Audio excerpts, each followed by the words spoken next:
The Knicks post-game show is presented by Tri-State Audi. Visit your Tri-State area Audi dealer today. The Knicks in Milwaukee. Giannis Antetokounmpo, 14 of his 37 in the fourth quarter. The Knicks hung in there. Julius Randle had 18. And it all came down to this. 103 apiece, 30 seconds to go. Grayson Allen, well guarded, but hit the three. That was the big shot of the game. And the Bucks beat the Knicks 109 to 103.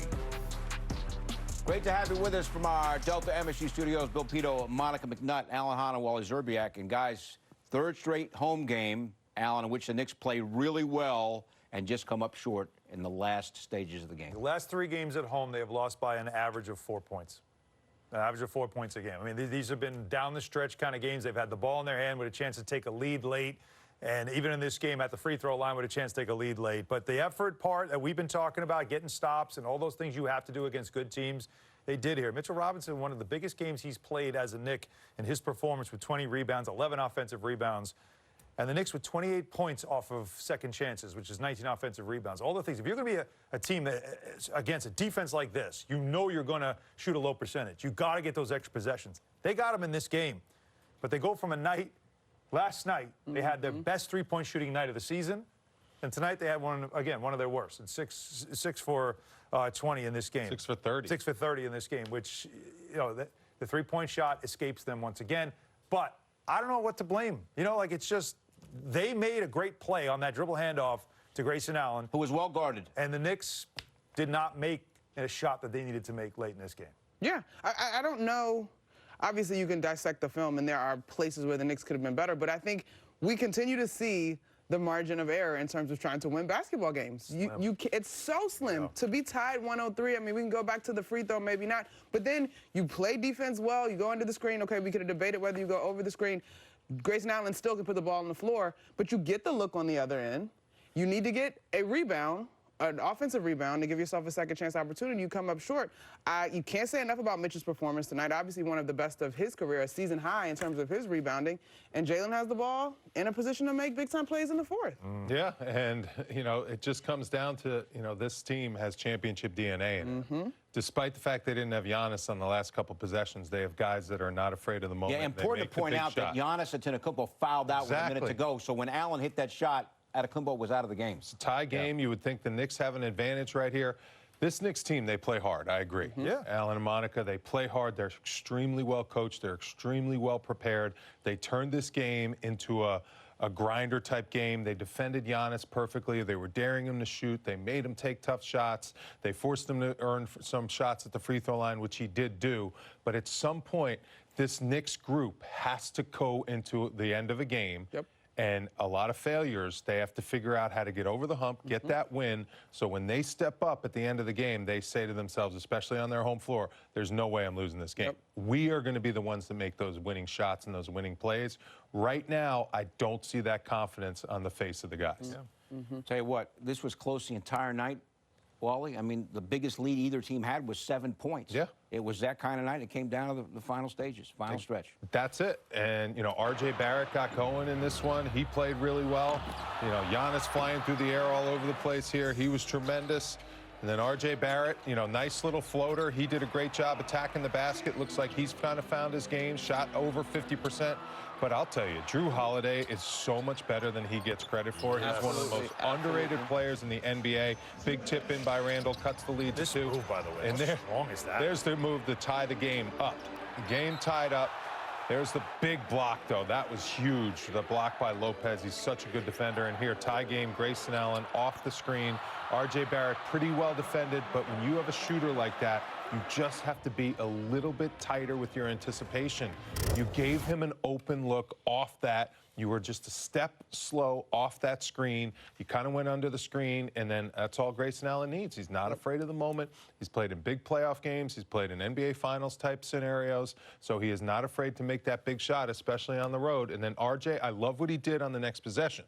He took the shot right back at him. That's what you do. Good look. You don't run from that shot. You say, okay, if you nailed one on me, it's just like when you're playing in the park to game to 11.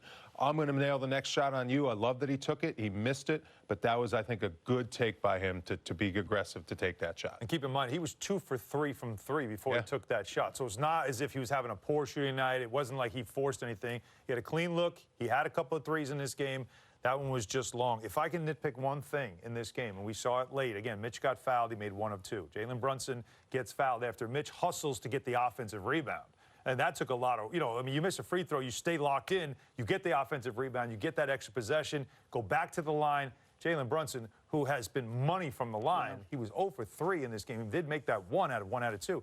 But, the free throws are so essential, especially at home in your own building. 13 of 20 the Knicks for the game. And that is the other thing. This season has been a good free throw shooting team. In this game, they were not. All right, Monica, let's talk about Mitchell Robinson. 20 rebounds. His career high is 21, but 11 offensive rebounds. That is a career high.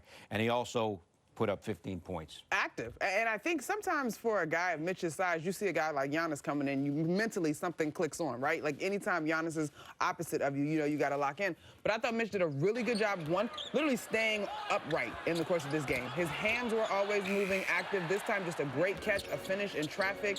He's hunting the basketball, using his athleticism there, gets the tip up first to give himself the opportunity to regather the rebound and get the putback back. Like, he was just alert. Jalen was looking for him. You talked about last time out, Han, that sometimes they miss each other. Jalen was looking for him.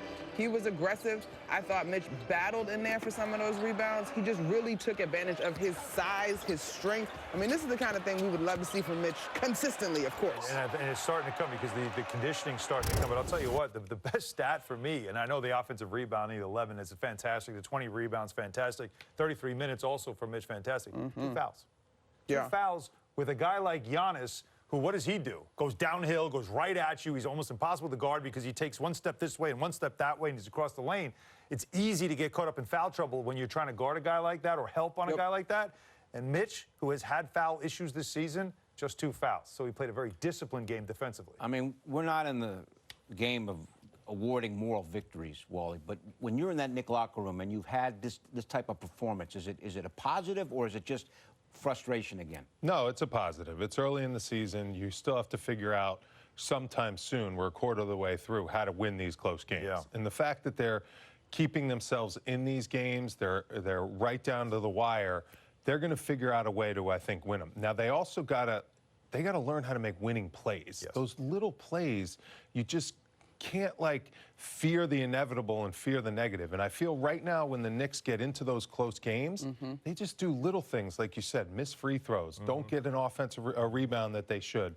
Just allow Grayson Allen to get an open look when you kind of just relax for a second on defense. And that's when good teams will take advantage. It's those little, the margin for error, and the coach can't do anything out there down the stretch. It's all up to the players to just go out there and win the basketball game. And the guys just got to figure out as a unit what's going to work and how they're going to get it done collectively. A little more talking, I think, and talking to one another. And through that, I think the only way to play loose is to just lean all the way in, right? I think we've heard Derek talk about it at points. So sometimes when other folks get tight, he leans into that feeling and those emotions and in terms of that moment. And I remember, I think the second to last time out on the bench, they're not really talking to one another. No one's saying, come on, we're okay, we got it. And I get it. There's exhaustion. I mean, absolutely. They battled. It was a physical game. It is a back-to-back, but I think sometimes the first step to getting over that hump is being able to talk yourself through it mentally. What also helps you is to have a guy, and a guy who has got it going, and everybody knows he's got it going. Like, he knows he's the man, and we can all kind of rally around that guy. And they don't have a guy like that. And another thing about the back-to-back thing, listen, back-to-backs at home, there's no excuse. Your crowd is behind you. You're at home. That's going to give you that adrenaline and that energy to win games like this. Like the fatigue thing on a back-to-back when you're on your home floor, I don't go for that. When you're on the road on a back-to-back and you travel and you're going up against 20,000 fans in the road environment, now that's a tough situation. But when you're at home, you should be feeding off the adrenaline of your home crowd. No excuses on back-to-backs, especially when the second is at home. All right, guys, we're going to get Tom Thibodeau's post-game reaction coming up. Knicks drop to 10-12. Another tough home loss. They played well, but they lose to the Bucks 109-103. Stay with us. The Knicks postgame show was presented by Audi. Visit your tri-state area Audi dealer today.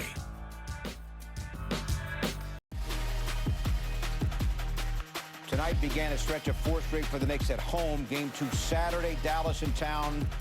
12 o'clock noon pregame, game at 12:30. You can stream our coverage on MSG Go. You know, one of the themes that we talk about while you bring up this point, you guys, about the Knicks have a smaller margin of error than a lot of other teams because of the fact that the other teams often have the star. And we had the Giannis Antetokounmpo, Wally, example tonight when he puts up 14 of his 37 in the fourth quarter. Yeah. It gives a team like Milwaukee and these other teams that have come in here or the Knicks play a little bit a wider net to make mistakes. No question. And you don't have to shoot as well from the three-point line. I mean, the Bucks started 1 for 14 in this game from the three-point line, but they still were within 4 points the whole entire first half. And you knew they were going to get going. You knew they were going to start knocking down their threes. And once they start knocking down their threes, then Giannis is going to be able to go to work, and that's what he did. I'll tell you guys, I think the Knicks defended him perfectly. I think, like you mentioned about Mitchell Robinson, he is a great matchup for Giannis and did a great job.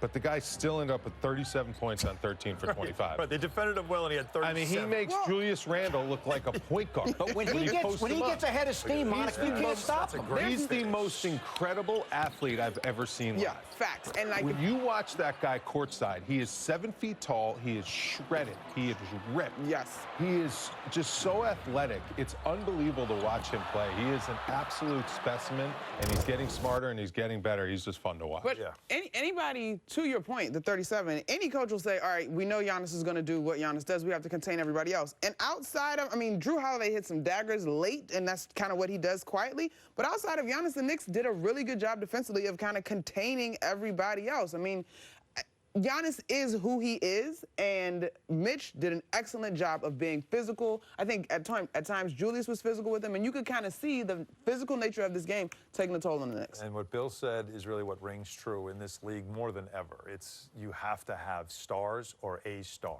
And he is like one of the top 5 players in the league. And it's either you get him in the draft or you have to get him by signing as a free agent. They got him in the draft. He developed over time. You'd prefer it out of the draft. A great player. Of He course. wasn't good, though, when he was first in the league. Well, That's what's amazing. It was a gamble. It's something you see a potential. 15th pick in the draft. And that was a terrible draft, too. Yeah, it wasn't a great draft. That was Anthony Bennett's draft. You see, number one, how about that pick? Yeah. But you see the potential, and then you let it grow, and it becomes what they have. They won a championship. He's won MVPs. Like, this is what you have, and you build. They have built the perfect team around him. Giannis also does have an uncommon work ethic, though. You got to point that out. That's what great about players him. have. Yeah, Yeah, like, that's what Tom he's just Thibodeau in his pregame comments said. You know what? Giannis keeps getting better and better. Insane. Here now is the Knicks coach. His postgame comments, as always, presented by Chase. Questions? Coach, RJ took the contested three with 22 seconds left. We were down 3. There, would you prefer maybe an easier 2 and extend the game? The 3 or the 2. If you think it's a good look, take it. If not, drive the ball. So I want to look at it. You know, I like that in the open floor. If you got a good look, but we'll see. I want to look at it. You get Giannis out of the game, obviously. With a minute left, you come back and tie. How frustrating is it to not be able to close that game out? Hard-fought game, make or miss. You know, league, we missed. Did you, on that last offensive possession for you guys, Julius with the quick 2, did you want the quick 2 there? On the last, which one are you talking about? The quick 2 with Julius with like 8 seconds or 7 seconds. Yeah, you know, the same thing on the play. It's you can go quick 2, or if you have the open 3, it's just read the floor. So, yeah. Obviously, Jalen had a great season at the line tonight, 1 for 4, and he missed that big one late. It was just one of those things. Yeah, that's, I mean, I think the guy's shooting 90% from the line for the year. How difficult is it to see, you know, only with one night off, to see a defense like the way they play versus much more, I guess, freewheeling game last night?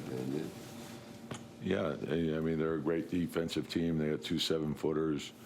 Holiday's, you know, a terrific defender. Carter's a terrific defender. Connaughton gives them a lot. You know, we know Bobby's a real good competitor. But I thought, you know, we got some good shots. We didn't make.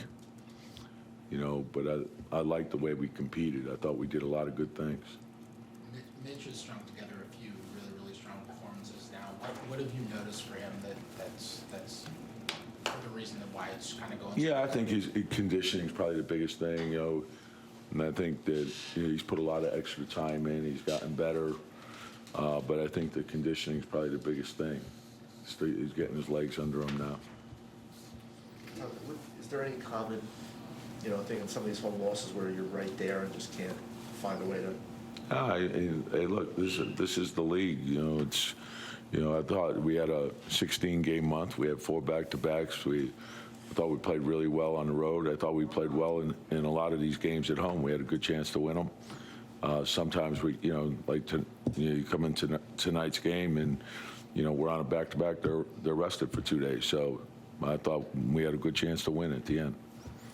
Is there something you guys can be doing differently to close these games? The thing is I look, again, I want to look at the film to see what we did at the end, so I know exactly what we did.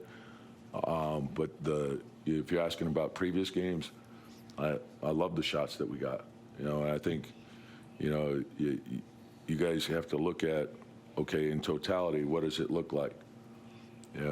It's if a guy misses a shot, is it because it's a bad shot or did he just miss the shot? You look at, clutch shooting. I think Jalen's 6th in the league.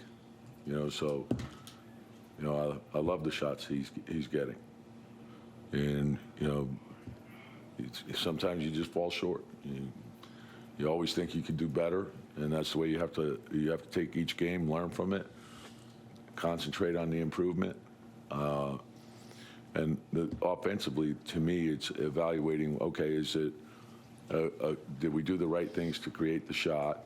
And then sometimes you can get a great shot and you may not make it, but it's the right shot. Other times you might not be doing the right things and you happen to make a contested shot. That's, so I want to look at all the factors that are involved with it. But I think just keep working, keep improving. That's all we can do, put everything we have into each day. I say 10 minutes tonight, was that just match up to? Yeah, I think the big thing, with Giannis, we wanted Julius or Mitch on him, so, and, that being said, you still guard him with the whole team. Giannis went to the line a couple times. All right, coming up, special guests in Boston to watch the Celtics. Can the Celtics keep it rolling? Find out next on the MSG 150.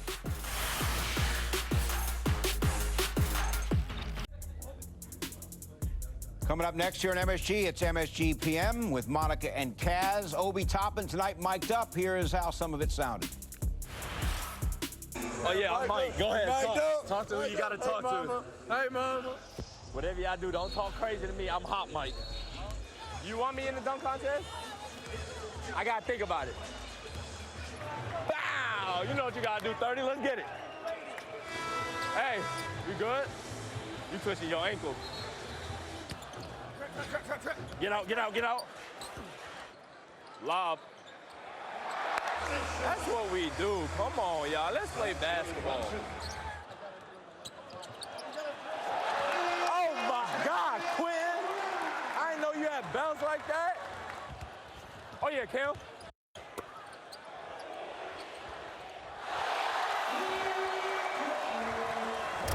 Tell you what, he's a lot of fun, isn't he?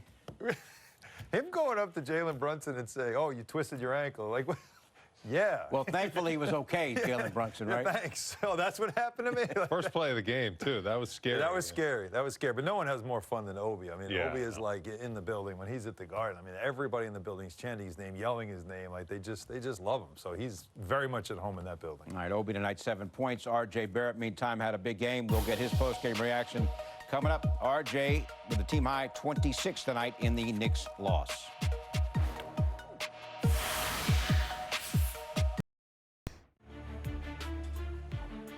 MSG PM follows the post-game show. Knicks lose to the Bucks by 6. R.J. Barrett, a team-high 26. Here he is after the game with Rebecca Harlow.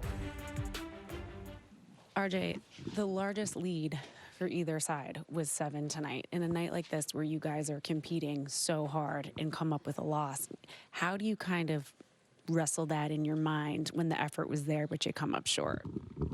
It's a tough one. They're a really good team, obviously. We battled, and You know, I don't know. You know, sometimes it comes down to, you know, a couple key plays, but I think we did a lot of things well tonight, and played a really hard-fought game. You talk about doing a lot of things well, and it seems like we're having this same conversation where you guys are coming up just short by a possession. Is this making this team stronger, this stretch that you guys are going through with these tough losses at home?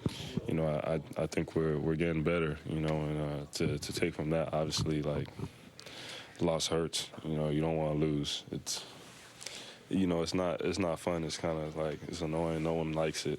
But, you know, to keep getting better, to learn from these situations, to, you know, to be able to pull out these wins. All right, so here's what's ahead. Tonight, the first of 4 straight for the Knicks at home. Dallas Saturday, Cleveland Sunday, and next Wednesday, the Hawks come to town. So Saturday, we have the Knicks and the Mavericks.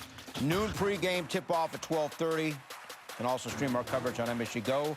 Coming up next year on MSGM, it's MSG PM with Monica and Kaz among their guests, former Knick John Wallace. Excellent effort tonight for the Knicks, but Giannis goes for 37, 14 coming in the fourth quarter, and the Bucks are able to get it done down the stretch, beating the Knicks tonight 109-103. Thanks for watching. Grayson Allen, the Key 3 late. MSG PM is next.